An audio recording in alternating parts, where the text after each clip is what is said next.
Well, hi there, good evening and welcome to the broadcast, 5th day of September 2023. We are glad that you've made time for us and you've chosen EBN TV to inform you tonight. We've got quite a lot in store. Here are the highlights. We have access to long-term financing to further integrate climate into. Various heads of states and governments make keynote addresses at the climate summit, call for more action against climate change. 9 countries are already in debt distress. President William Ruto decries high interest loans for African countries, says trend is crippling the nations. When I don't use my glasses when using a computer or watching TV, it will turn red. Mysteries of WorldCoin. As it emerges, some Kenyans are experiencing health issues after scanning irises during registration.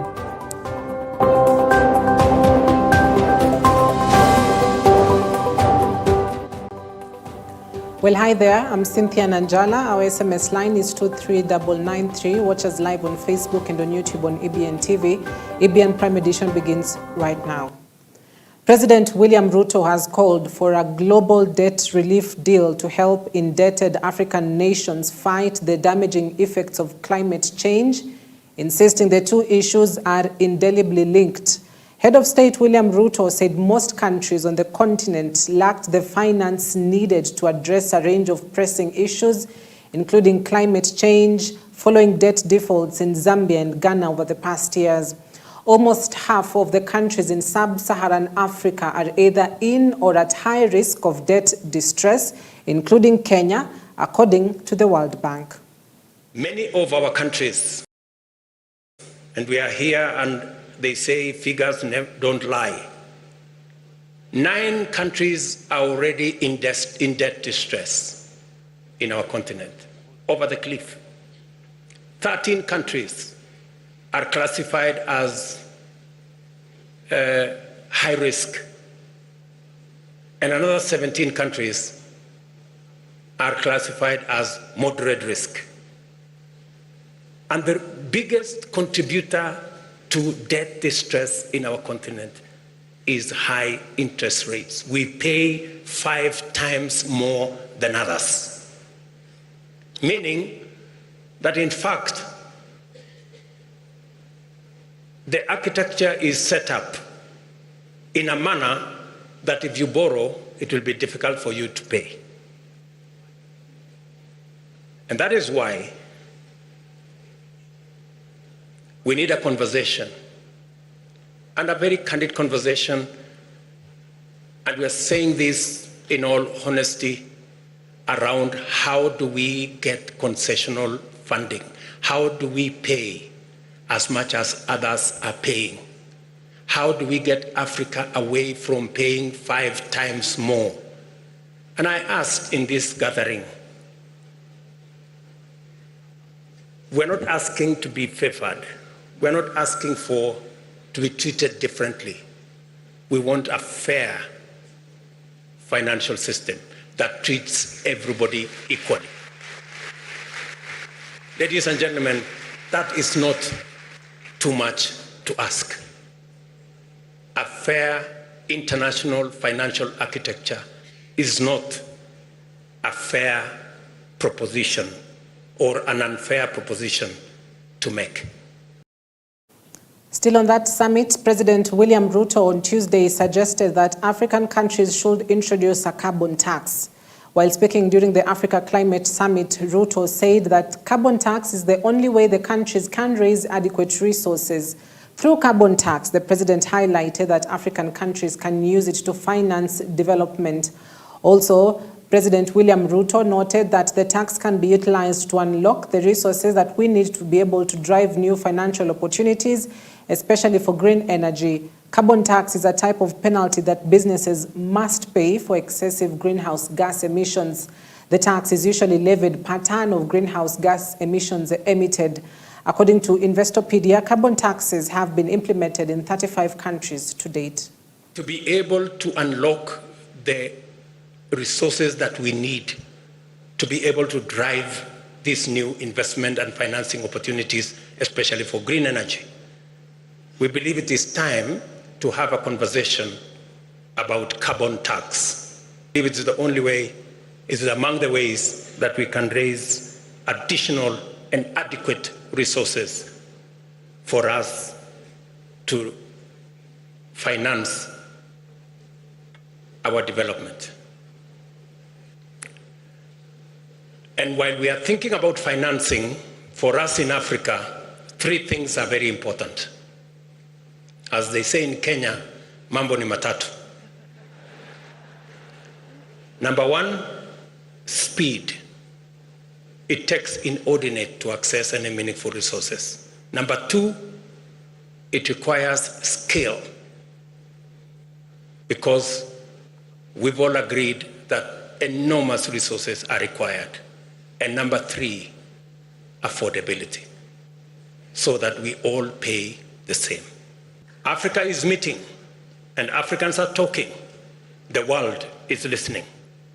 We must use this opportunity to lead the world in a new direction towards a future that holds immense promise for both Africa and the entire world.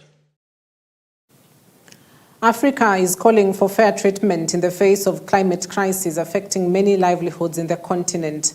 On a global scale, the continent's distribution to greenhouse gas emission is under 5% compared to over 80% emitted by industrialized nations.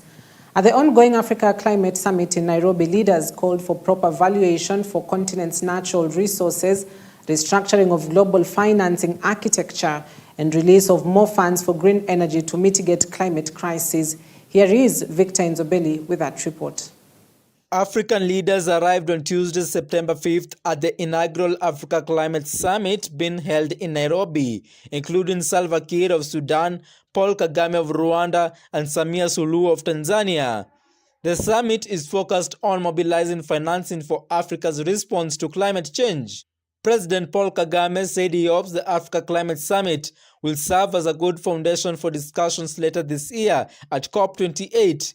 He was speaking on Tuesday, September 5th, during the opening of the Heads of State session of the Africa Climate Summit taking place from September 4th to 6th in Nairobi, Kenya. As a participant in the Resilient and Sustainability Trust, we have access to long-term financing to further integrate climate into our economic policies. This is a good sign that the international community is taking seriously the call to reform our global financial architecture. But there is still room for improvement. In this context, I welcome the discussions held at the Paris Summit for a new global financial pact. The summit has been considered an opportunity to build momentum and solidarity for the African agenda at the 2023 United Nations Climate Change Conference, or Conference of the Parties of the UNFCCC COP28, to be held in Dubai from November 30th to December 12th. Where he reiterated that Africa continues to carry the burden of rising temperatures despite contributing the smallest share of global greenhouse gas emissions, but stressed that Africa should seek solutions. Case, small islands and developing states should not be penalized for having higher income levels. Ultimately, what Africa wants is fair and equal partnership, which takes our priorities into account. That is going to be the basis for trust and solidarity. I hope this summit will serve as a good foundation for discussions later in this year at COP28.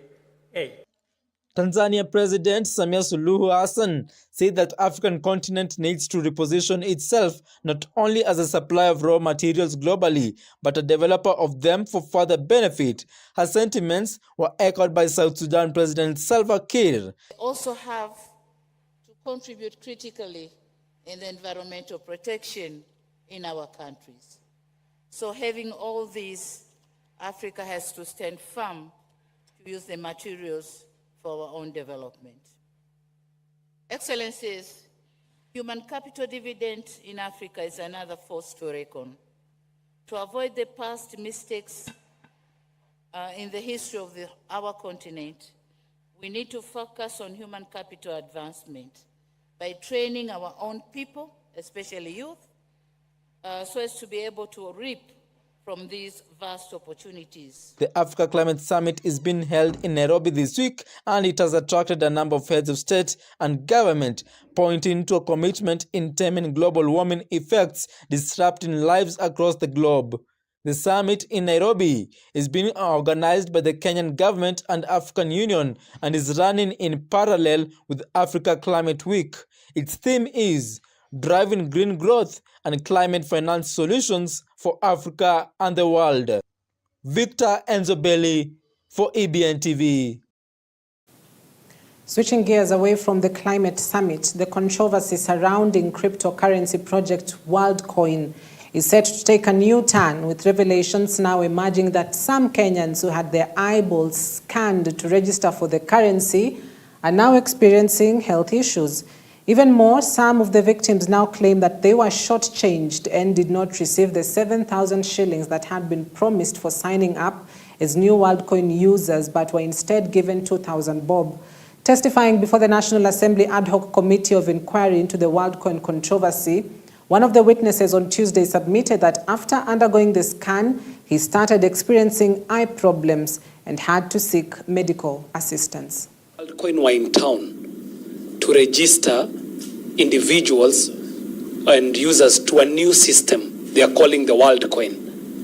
However, if they had come to KICC and not offered a cryptocurrency in exchange for the iris scan, chances are we would not be talking of 350 Kenyans registering, meaning that there was a transaction going down in our malls and a transaction happening in a place like KICC. My question was, being that I walk into KICC, have my iris scanned, and in exchange I'm induced with a payment called cryptocurrency, was the WorldCoin operation in Kenya legal or illegal? Cryptocurrency is illegal.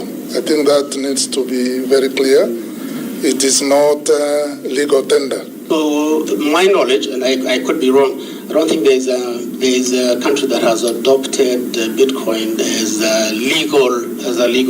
legal tender. But I think just to assure you, Mheshimiwa Kerry, we are not burying our heads in the sand. We are trying to be cautious. I did say we try to maximize on opportunities while at the same time minimizing risk. Can't do without glasses. Is something that I need to do with the glasses.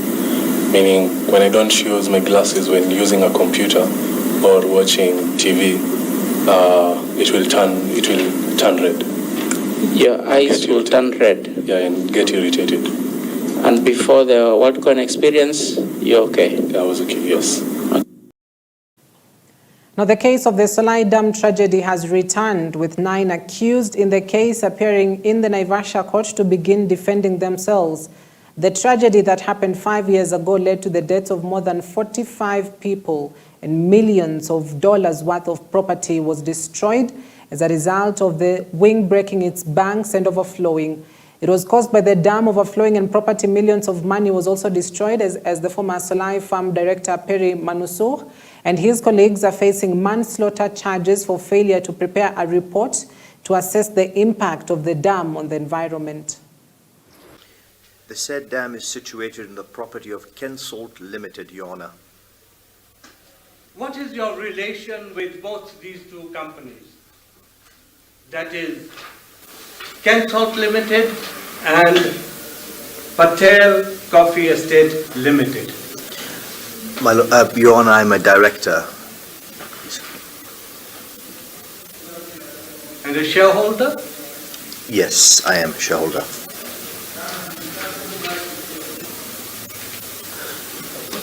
For both these companies? Yes, Your Honor, both the companies.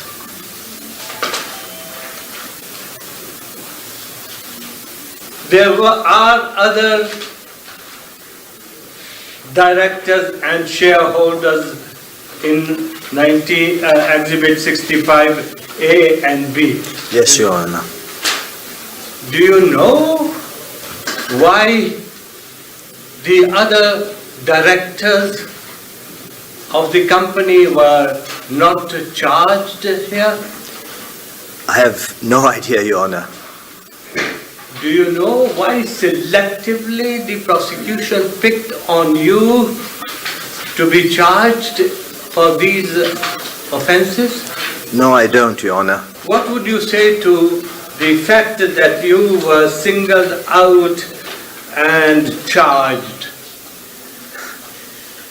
I think it's unfair, Your Honor. It's kind of selective prosecution. I'm chosen alone, Your Honor. The country's Auditor General Nancy Gathungu has called for a review of some sections of the Public Finance Management Act in a bid to improve accountability. In particular, the AG wants accounting officers to submit their financial statements within a month as opposed to the 3-month period in order to give our office ample time to audit the reports.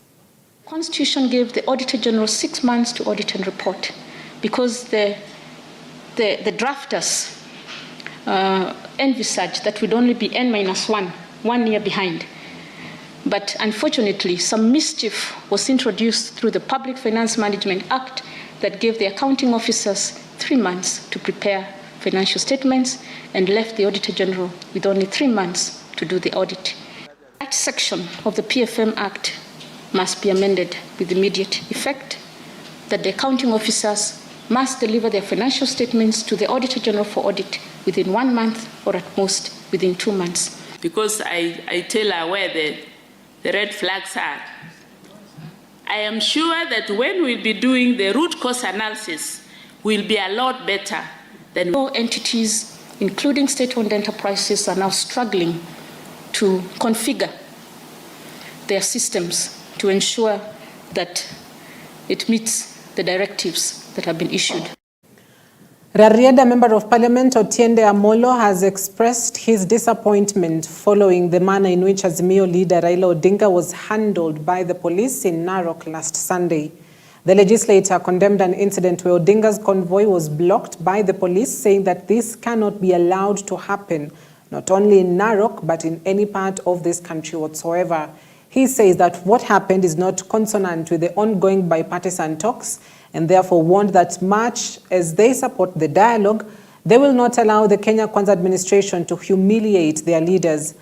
Otiende Amolo, who spoke during an inspection tour of the national government CDF projects within his constituency, stated that given Odinga's political stature, he cannot be barred from going to any part of the country.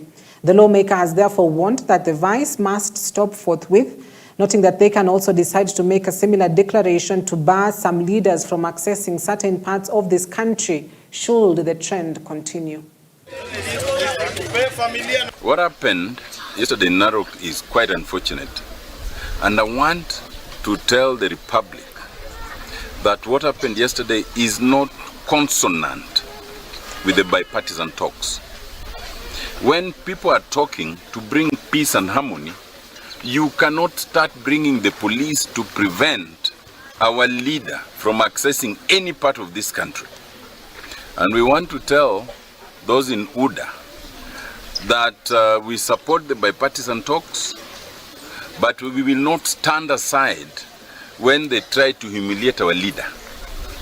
And they must desist. Raila Amolo Odinga can go anywhere in this country without let or hindrance. And if they want to insist that there are parts that he cannot go to, then we might also make a similar declaration. We don't want to do that for now. We want everyone to go wherever they want, We want Ruto to go wherever he wants in this country. We want the Uda people to go wherever they are, because we know even in this constituency there are some Uda people. We are to try and use the police in a manner that looks dictatorial and not allowing politicians to have their freedoms to address, even to meet their followers wherever they go. A fire broke out, destroying a dormitory at Shanderema Boys School in Shinyalu constituency, Kakamega County, leaving more than 70 students in the cold. According to locals led by one of the school's sponsors, Eric Lungaho, the fire started in the evening and spread rapidly, destroying all the students' belongings. The school's head teacher, Simon Wazenga, stated that the fire broke out while students were in class and the cause of the fire remains unknown as they have launched investigations into the incident. Kwa mkasa ambao uliweza kutokea karibu mwendo wa saa 9 alasiri leo, moto ambao ulitokea katika dormitory moja katika hii shule. Nataka ni appeal kwa wanafunzi pamoja na the entire school community kuendelea kuwa watulivu, maana kuna investigative agencies ambao wako shuleni saa hizi ambao wanajaribu kuchunguza ili tukaweza kujua chanzo cha hiki moto ilitokana na wapi. Tungetaka kwa appeal kwa wale ambao wahisani ambao wanaweza jitokeza kusaidia wanafunzi ambao wameweza kuathirika. Hiyo dom ilikuwa na wanafunzi karibu 68 na vitu zao zote, hakuna kitu iliokolewa kutoka katika hiyo dom, ziliweza kuungua zote. Kwa hivyo tunataka kusi wale ambao ni wahisani, wale ambao wanaweza tusaidia kama shule kuweza kutusaidia ili masomo katika shule iendelee katika hali ya kawaida, kwa kusaidia hao wanafunzi kuweza kupata zile vifaa zao zote ambazo ziliweza kuungua katika hiyo, ambao wameathirika na janga la moto ambalo limefanyika siku ya leo. So naomba pamoja hata na Wizara ya Elimu ikiongozwa na Waziri Ezekiel Machogu muingilie kati. Tunaomba usaidizi wenu, mkuje msaidie hii shule yetu ya Shanderema. Juzi tumesherekea, hasa leo tena tunaomboleza vitu vya wanafunzi vimeungua. Hata hiyo dormitory tunaomba serikali iweze kutujengea dormitory mzuri. Residents of Kingongo village, Huruma area in Eldoret have expressed terrible experiences during police raids in illicit brew. Broken household items including television sets and fences are some of the items residents are questioning why police are destroying in their search of illicit brew. Some say they have been losing a lot of money on raids, saying that police are not sparing even students' books, which has made some of the students not to attend school. Gas kila mahali na TV pia wameweza kuvunja, na mimi nashangaa kama ni sheria au ni watu wenye wamesoma sheria, na kama kunaweza kuwa kulikuwa na jambo ambaye ni tata, kitu yenye wangejaribu kufanya ni kuwa wangeweza kuchukua hatua, kwa sababu siwezi ona kama kuna mahali penye dirisha na nyumba ya mtu iko na uhusiano na chochote na pombe ambayo walikuwa nasema kwa inauzwa. Hii ndio nyumba yangu. Mapolisi wamekuwa wakitusumbua tangu juzi. Kulikuwa na msako ya pombe. Wamekuja hapa hivi kwangu, sisi tulikuwa tumetoka leo mchana, tulisikia polisi wanakuja, tukatoka. Tukafunga milango tukatoka. Kurudi tukapata polisi wamepasua kila kitu kwa nyumba vile mnavyoona. Dirisha zimepasuliwa, TV imepasuliwa, meza zimepasuliwa, dispenser imepasuliwa, kila kitu nyumba hii imepasuliwa, hata uniform za watoto kwa nyumba wamerarua. Pesa pia wamechukua kwa bedroom yangu penye nilikuwa nimeweka 60,000. Sijui sasa wanataka haje, na pombe huku nje watu wanachemsha, tukitoka huku nje bado utapata pombe ziko kwa meko. Hapa hivi kukuwa na pombe, sasa sijui ni nini wanataka hapa ndani. Ati wanasema yeye ni Mjaluo, sasa inamaanisha wataki Wajaluo Rift Valley hapa, wanamaanisha nini? Ukabila tutaki. Tumerushiwa tear gas mpaka kwa manyumba, mpaka kwa watoto wamerushiwa tear gas. Na shangaa ni serikali ama hii ni gani? Tafadhali rais, tunaomba angalia hasla, sisi ni mahasla huku chini, tuangalie kabisa. Hiyo ndio ombi yenye tunaomba. Angalia venye nyumba inafanana. Watoto wetu leo wamelia. Tear gas kwa watoto wote. Hatujafurahia. Na nyumba hakuna pombe. Tumeangalia hakuna hata kenye inaitwa pombe. The transport sector in Mombasa County has embraced the transport system of using electric power to deal with the carbon smoke that pollutes the environment from cars, that use petrol and diesel. The system of transportation that has started to gain momentum in the transportation of tuk-tuk and motorcycles has been well received by managers of the unions and mentioned that it will strengthen the environment and give them benefits. Led by Wycliffe Mwale and the chairperson of the Tuk-Tuk Mombasa Union, Benjamin Jumwa, they have pressed for easy availability of spare parts for the same tuk-tuks and the building of a factory to make them usable in the country. Pesa nilikuwa natumia kujaza mafuta ilikuwa pesa nyingi sana kwa siku. Sometimes hata unapata dereva anaweza enda kakwamia kwa barabara kukosa mafuta. Lakini juu hii hakuna mafuta yote tunashughulika nayo. Inakuwa faida imepanda juu kiasi.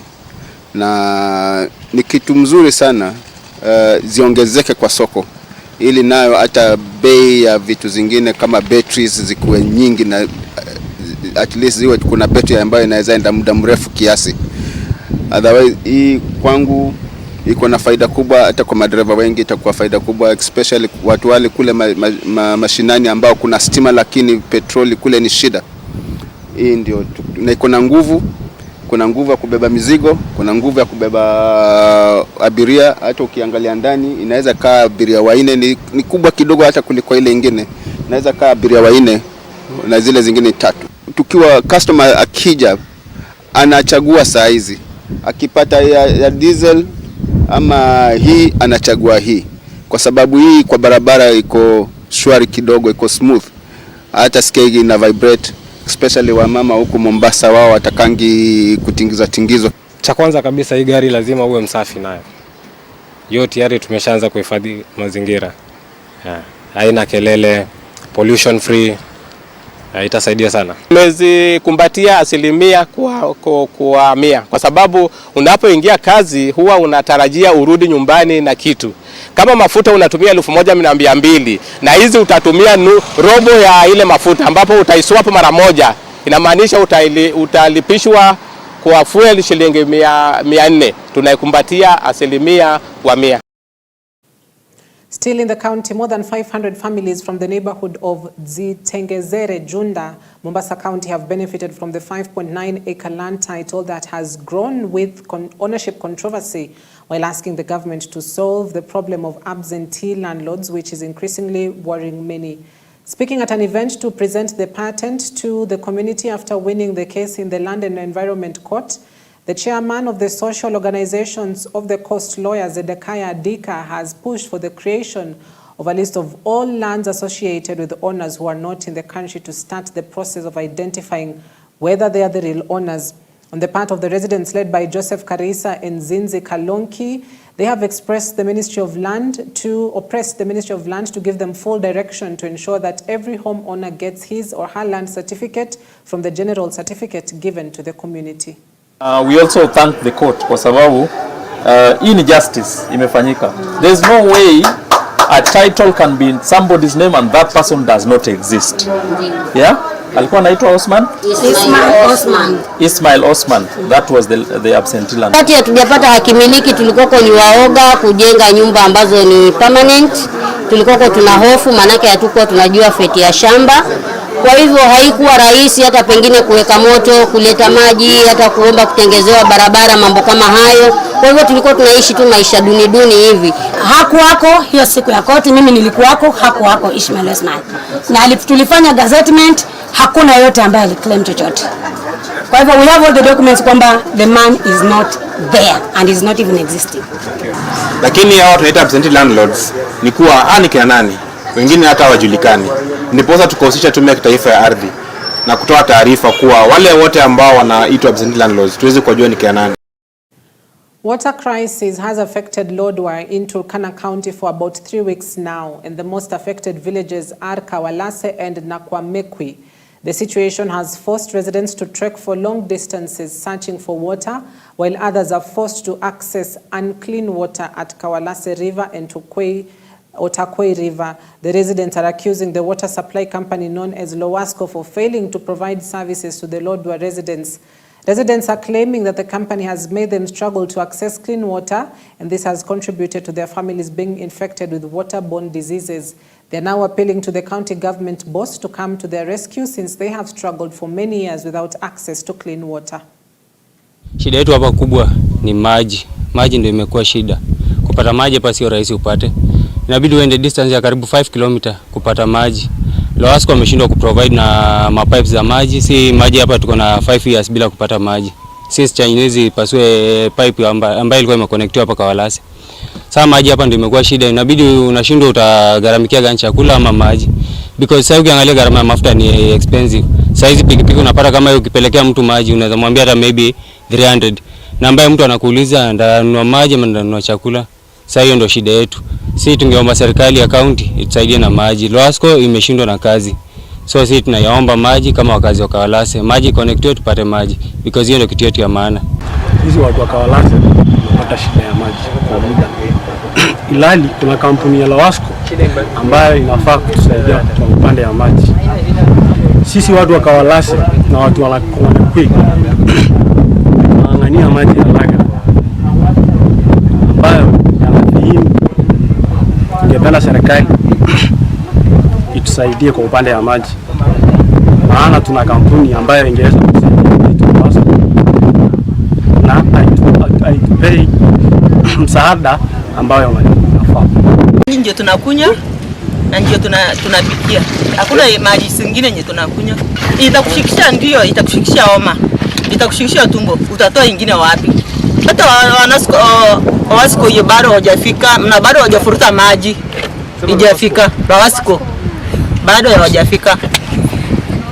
Wakileta hiyo maji lazima watakusaidia lita 20 moja. Na bado utatafuta pesa uende ununue hiyo maji. Afadhali walibadilisha kampuni walete kampuni nyingine.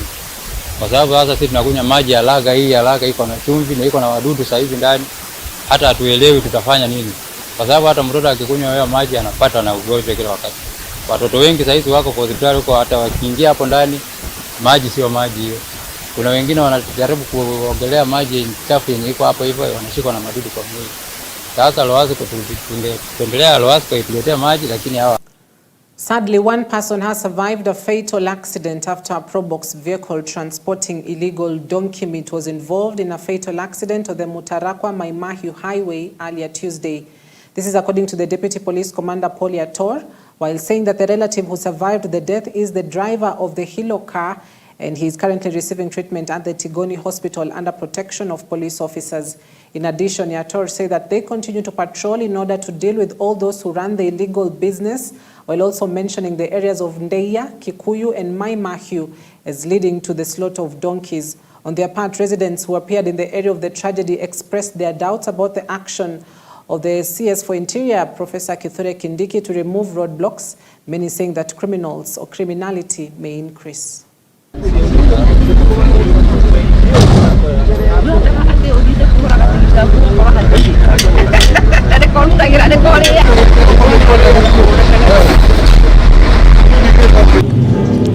had a self-involved accident along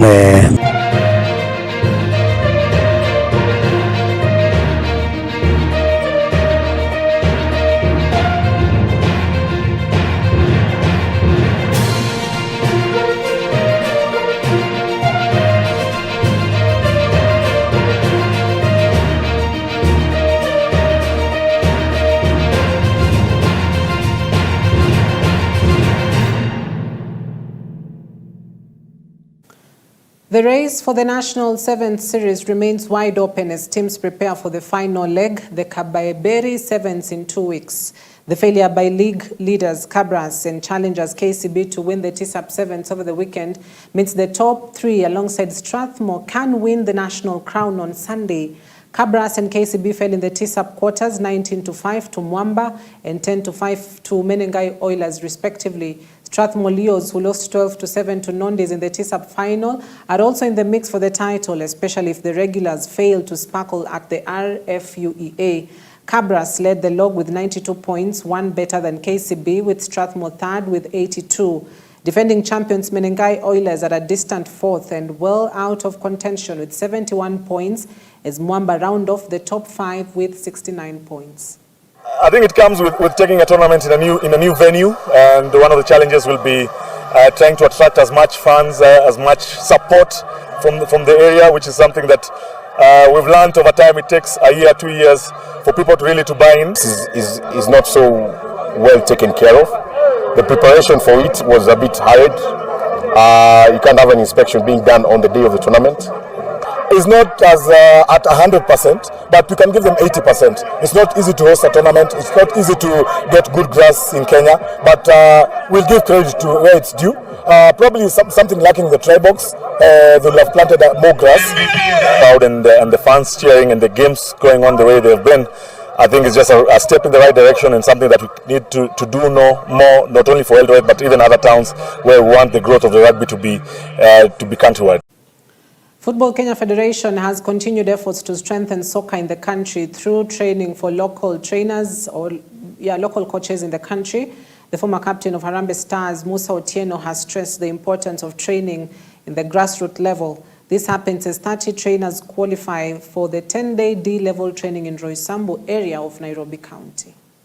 Usually I'm a player, but I've taken this opportunity to enable me to upgrade my coaching skills and also to empower the young ladies who are coming up and show them that being a lady in soccer does not mean that you are supposed to be like, there are many things that you can do as ladies in sports. We are used to see these sports as male-dominated sports, whereby the men are the ones supposed to do everything. But I'm here to encourage all the ladies back at home and in the community that as ladies we can also do this. We can lead other men. That's why I'm here to coach. Been looking forward to this opportunity, and we really appreciate it, because when I'm going to go back, I'll be able even to mentor. I'll be able to advise. I'll be able to come up even with good programs. And I think for me as an instructor and as a former player, it is so awesome to be back in the community, and I believe that we are down here to come and give power and to give knowledge, and we believe that for us to go to another level, we need to have good instructors and good coaches, and so that those coaches will produce good players. Because one of the challenges which we have been getting, in a sense that the guys who have been dealing up with the young kids around, they're not knowledgeable, and for us as instructors, we are trying to see how can we educate our coaches who are in mashinani for us to do something which can help the future generation in Kenyan football.